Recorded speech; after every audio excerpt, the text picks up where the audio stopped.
مبسملا و حامدا و مسلیا و مسلمہ۔ برادران اہل سنت، آج 19 سپٹمبر 2024 کو ہمارے واٹس ایپ چینل سنی جمعیت الاحناف میں نے یہ کتاب کا اسکین پیج بھیجا ہے۔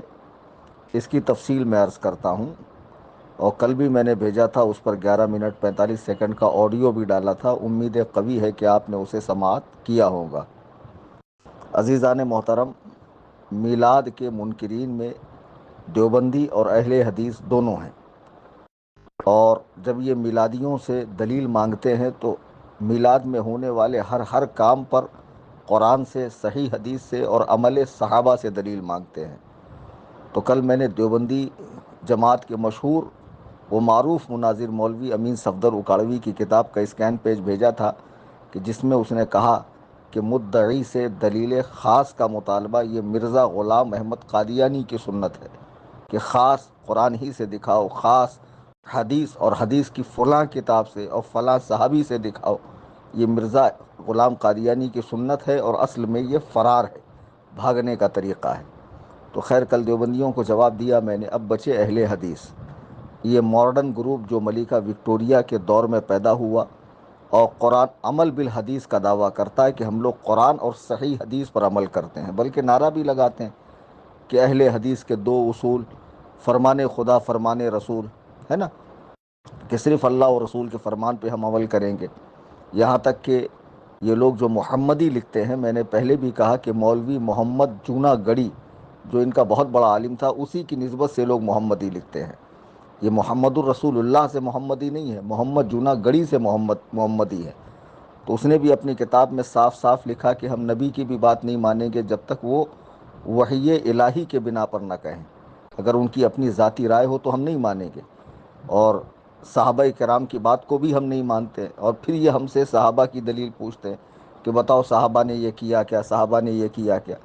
تو ہم ان دونوں سے کہتے ہیں کہ بھائی، جو چیز شریعت میں منع نہ ہو اسے اپنی طرف سے منع کرنا، یہ شریعت گڑھنا ہے، یہ شریعت میں زیادتی ہے، اس کی تم کو اجازت نہیں ہے۔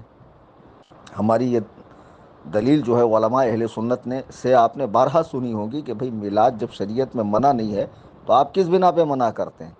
تب یہ کہتے ہیں نہیں، ہم کو تو قرآن سے دکھاؤ، حدیث سے دکھاؤ، صحابہ کے عمل سے دکھاؤ، تب ہم مانیں گے۔ یہ اس طرح کی باتیں مت کرو کہ شریعت میں منع نہیں ہے تو گویا جائز ہے۔ آج میں نے یہ جو کتاب اوپر بھیجی ہے، اس کتاب کا نام ہے فتاوی ثنائیہ۔ اس کا مصنف ہے، جس میں لکھا ہے شیخ الاسلام حضرت مولانا ابو الوفا ثناء اللہ امرتسری۔ اس کو ترتیب دیا ہے مولانا محمد داؤد صاحب راز نے، اور یہ چھپی ہے ادارہ ترجمان السنہ لاہور سے، پاکستان سے چھپی ہے۔ اس کتاب کے صفحہ 776 پہ لکھا ہے ایک سوال کے جواب میں کہ مسجد میں محراب بنانا کیسا؟ رسول اللہ صلی اللہ علیہ وسلم کے دور میں جو مسجدیں ہوتی تھی وہ منڈی ہوتی تھی، اس میں نہ مینار ہوتے تھے نہ محراب ہوتی تھی۔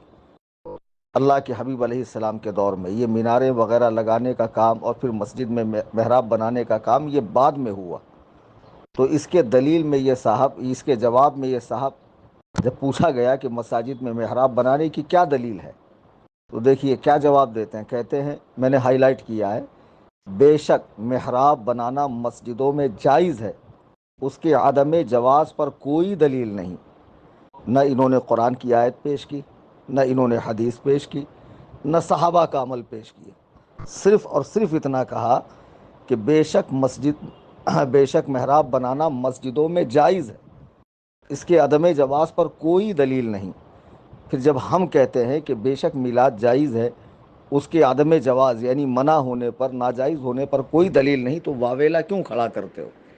دوسری بات، تم کہتے ہو کہ حدیث قرآن کافی ہے، حدیث قرآن کافی ہے، تو تمہارے ان گھامڑ مولویوں نے یہ ٹرک بھر بھر کے کتابیں کیوں لکھی؟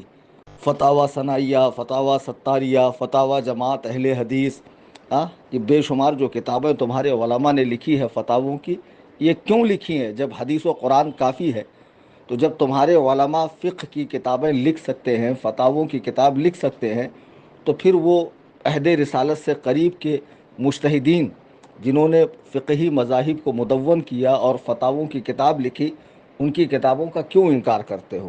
یہ دوسرا سوال جو جماعت غیر مقلدین کے اوپر میرا ایک عرصہ دراز سے قرض ہے، جس کا جواب ان کے مولوی آج تک ہمیں نہیں دیتے۔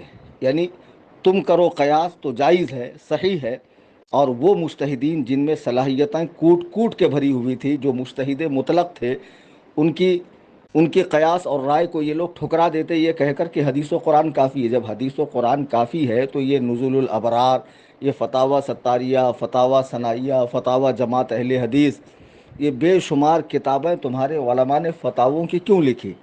اور یہاں دیکھیے، آپ غور کیجئے کہ جب پوچھا گیا کہ مسجدوں میں محراب بنانے کی دلیل کیا ہے، تو جواب صرف اتنا دیا، ہمارے نزدیک بھی مسجدوں میں محراب بنانا جائز ہے۔ مگر یہ تو اہل الحدیث ہے نا، تو ان کا کام تھا کہ یہاں پر قرآن کی آیت لکھتے اور حدیث لکھتے کہ اس حدیث کے روح سے یہ جائز ہے، صرف اتنا لکھا کہ اس کے عدم جواز پر کوئی دلیل نہیں۔ تو غیر مقلد گھامڑوں، یہ اصول جو تمہارے عالم نے لکھا ہے یہ ایک شرعی ضابطہ ہے، اور اسی ضابطے کے تحت حالانکہ میلاد کے سنت ہونے پر ہمارے پاس قرآنی دلیلیں بھی ہے، حدیث کی دلیلیں بھی ہے، عمل صحابہ بھی ہے۔ جب تمہارا کوئی مولوی ہمارے سامنے بحیثیت مناظر بیٹھے گا تب ہم اس کو دلیل پیش کریں گے، لیکن ایک عام سا اصول جو ہمارے علماء بیان کرتے ہیں تو یہ لوگوں کو کہتے ہیں دیکھو یہ جان چھڑا رہے ہیں، یہ کہہ کر جان چھڑا رہے ہیں کہ منع کی کوئی دلیل نہیں اس لیے جائز ہے۔ یہ کوئی ضابطہ نہیں ہے، یہ ضابطہ ہے، اور یہ ضابطہ خود تمہارے عالم نے فتاوی ثنائیہ جلد 1 صفحہ 476 پہ لکھا ہے کہ مسجدوں میں محراب بنانا جائز ہے، اس کے ناجائز ہونے کی کوئی دلیل نہیں ہے۔ امید قوی ہے کہ یہ گھامڑ جو غیر مقلدین مسجدوں کا ماحول خراب کرتے ہیں، مسلمانوں میں افتراق پیدا کرتے ہیں، اور یہ اپنی 1.5 اینٹ کی الگ مسجد بنا کر انتشار کا سبب بن رہے ہیں، ان کی سمجھ میں بات آئی ہوں گی۔ میں احباب اہل سنت سے گزارش کروں گا کہ اس چینل سے زیادہ جڑیں اور لوگوں کو جوڑیں، تاکہ آنے والے دنوں میں یہاں سے جو تمام فرقہ باطلہ کا رد انہی کی کتابوں کو دکھا کر کیا جائے گا، قرآنی دلائل سے، احادیث کے دلائل سے، عمل صحابہ سے، اجماع امت سے، تو اسے آپ پڑھیں، سنیں، اور خود بھی اپنے اندر مناظرانہ صلاحیت پیدا کریں۔ اور جب بھی آپ انٹرنیٹ پر کسی سے بحث کریں تو بحث کرتے وقت اصول اور آداب کو ملحوظ رکھیں کہ اس سے جب مجھے بات کرنی ہے، مثلا قادیانی ہے تو کس طرح، دیوبندی ہے تو کس طرح بات کرنی ہے، اہل حدیث ہے تو اس سے مجھے کس طرح بات کرنی ہے۔ اس چینل سے آپ سیکھیں۔ یہ تنظیم سنی جمعیت الاحناف کی جانب سے جو چینل بنایا گیا ہے یہ سنیوں کی رہنمائی کے لیے بنایا گیا ہے، تاکہ آپ کے اندر مناظرانہ صلاحیت پیدا ہو، اور آپ جب مناظرہ کریں، بات چیت کریں تو اصول کی روشنی میں بات کریں۔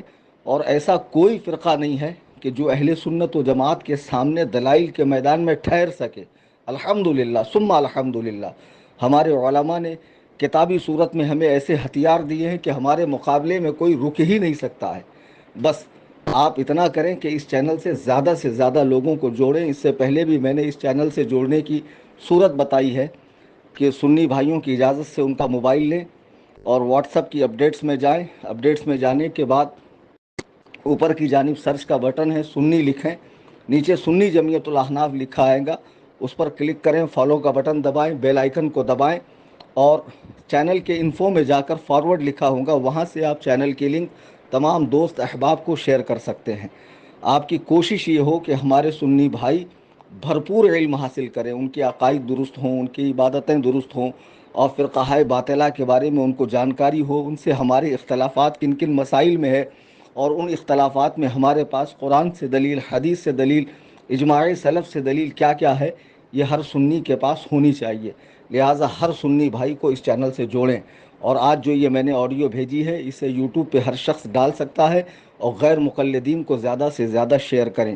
اللہ تبارک و تعالی ہم سب کو اہل سنت و جماعت یعنی مسلک اعلیٰ حضرت پر استقامت عطا فرمائے، اور حضور علیہ السلام کی سچی محبت عطا فرمائے۔ آمین ثم آمین بجاہ النبی الکریم۔